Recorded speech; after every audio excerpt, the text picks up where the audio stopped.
Hello everyone, Jose Morales here, making this post to participate in this week's discussions. So question number one, what do I see as the biggest challenge facing the modern workforce? So I can mostly speak from my own experience. After receiving my BA, I worked for several organizations, usually in a case management role. The common theme in these organizations would usually be high turnover. Um, because of the high turnover, there would usually be a high caseload for the employees that would stay on, or even for the new employees, and then there was also not enough time or staff to train the new employees, which would lead to stress for the new employees because they don't have the training to kind of deal with the work that they're coming into. Um, so, anyways, the high turnover, the high caseload leads to stress, and then at times leads to burnout. I'm sure that most of my peers would agree that the pay doesn't always kind of match the workload, and pay would be higher pay would be an obvious answer to kind of appease employees in this situation, but that's not always realistic.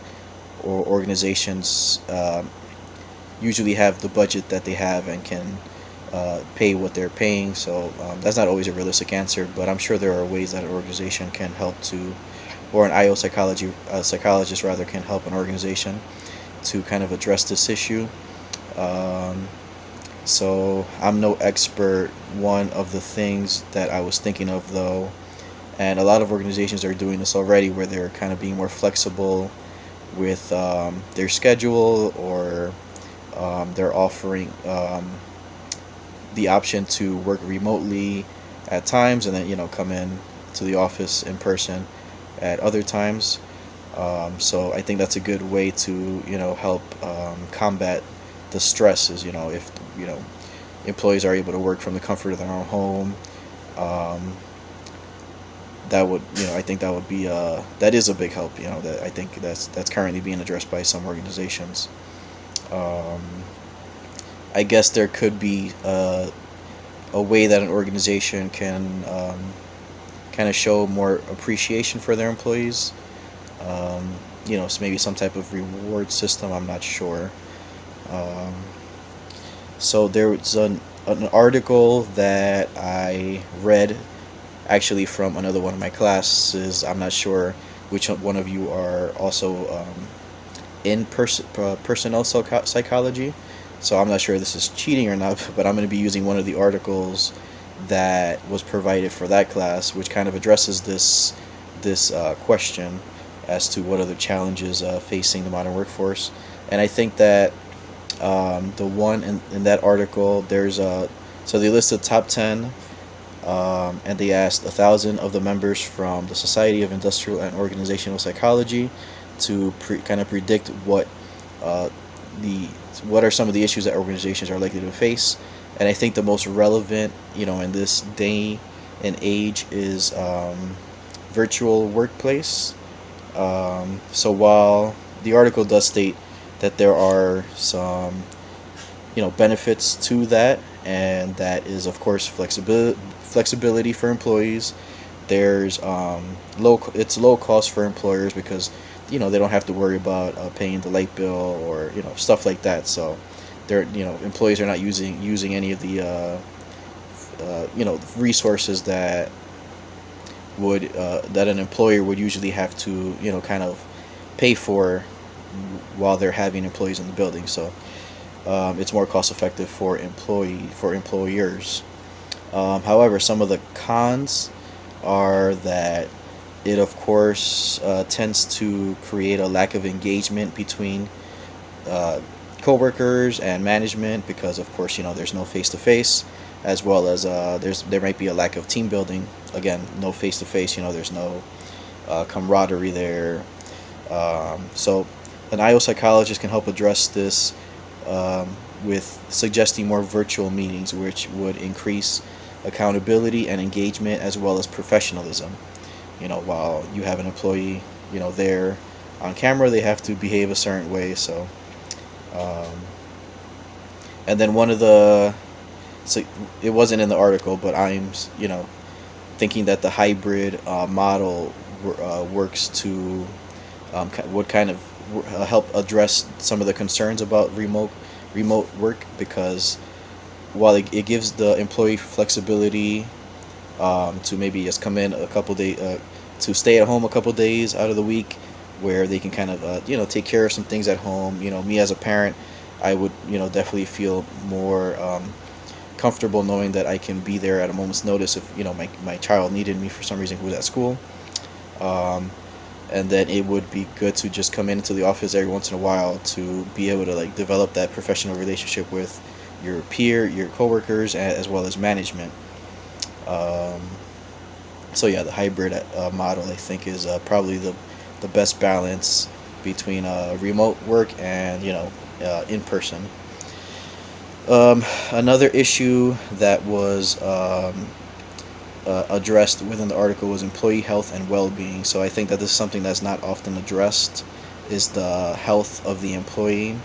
So I'm thinking of the employee that's in the office all day, stuck to his desk, typing and sitting all day, which we know that a sedentary lifestyle contributes to obesity and heart disease. So a way that an IO psychologist can help to address this would maybe to suggest to organizations sort of like a health initiative, where maybe they make it an option where you have your half hour for lunch, hour for lunch, whatever the case may be, and then you have an additional half hour just to kind of take a walk or jog or light exercise or whatever the case may be. That could maybe be something that could help to address that the employee health. So question number 2: who do you feel made the biggest contribution to the early history of IO psychology? So going through the readings, I would have to say that I think Walter Scott is probably the person that made the most contribution, just because while of course Hugo Munsterberg, James McCattell, they were important because they kind of kicked things off, but they were mostly concerned, I think, with theory as opposed to application. So according to the article, Munsterberg, it seemed like he was at the cusp of, diving into that whole application of psychology into real world issues. Although, his untimely death made it so that he couldn't, actually go forward. So in the article, it says how he was preparing a series of short mental tests to be administered to moviegoers before a feature film, which I have to read more about, because it sounds interesting what exactly it was that he was planning. But unfortunately, he had died before he was able to finish this work. So yeah, I think that Walter Scott, he made several contributions to applied psychology. So Walter he has several publications. He has, I believe it's 2 significant books and several articles. I know he did some work. It mentions that he did a lot of work with advertising, as well as other businesses, and he played a significant role in the mental testing and selection and recruitment, or just using the applying psychology in World War One. He made a significant contribution. So Walter Bingham also made significant contributions, but like it mentions here in the article, it mentions him as a caretaker, and I can see that in my mind he was more of like a leader, or kind of like the glue that kind of held everything together, or kind of brought all these minds together. He was significant in the development of the division of applied psychology. So he of course made significant contributions, but I just feel from reading the article that Walter Scott was the person that actually, um, you know, had a lot of work done in the field of actual applied psychology. In the article, it says he was concerned very little with theory, and kind of his focus was just in the application of psychology. So I would say that he was probably the biggest contributor to the early history of IO psychology. So question number 3: have you ever experienced a problem at work that interfered with your safety, productivity, or job satisfaction? In each case, discuss the relevance of IO psychology to the program. So think that I kind of mentioned or kind of touched on this already in question number 1. Um, so the problem of safety, I don't recall ever um, having any issues with safety. Productivity, job satisfaction, sure. Productivity because of the high caseload, and it just felt like maybe there was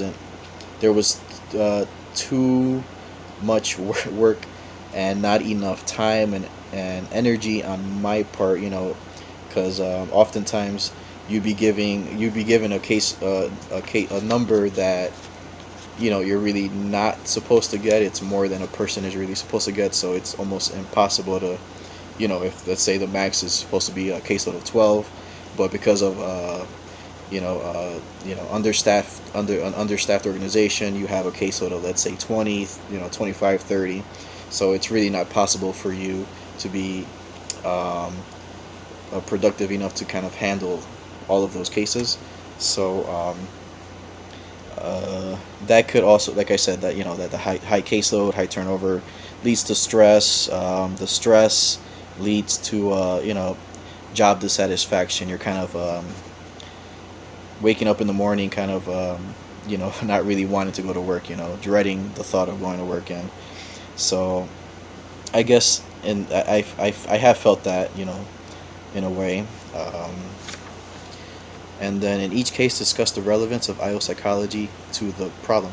So okay, I think I did touch on this in question number 1. So on IO psychology might suggest, like I said, more flexibility to your schedule. I'm not sure if I mentioned, it could, an IO psychology might suggest that an organization offers, in addition to sick days, personal days, vacation days, the regular, they might suggest the addition of maybe mental health days. I know if I called out of work, I can't simply say I'm not in the mood. I'm feeling burnt out. That's not generally accepted. So I think that if organizations do offer those mental sick days, that might help to kind of combat that burnout, that stress. Um, but like I said, I'm no expert, and um, that's why I'm here to part of this program to kind of learn and just obtain that scientific knowledge so that I may uh, offer more valid suggestions towards these issues. So that's pretty much it for me. Thank you very much.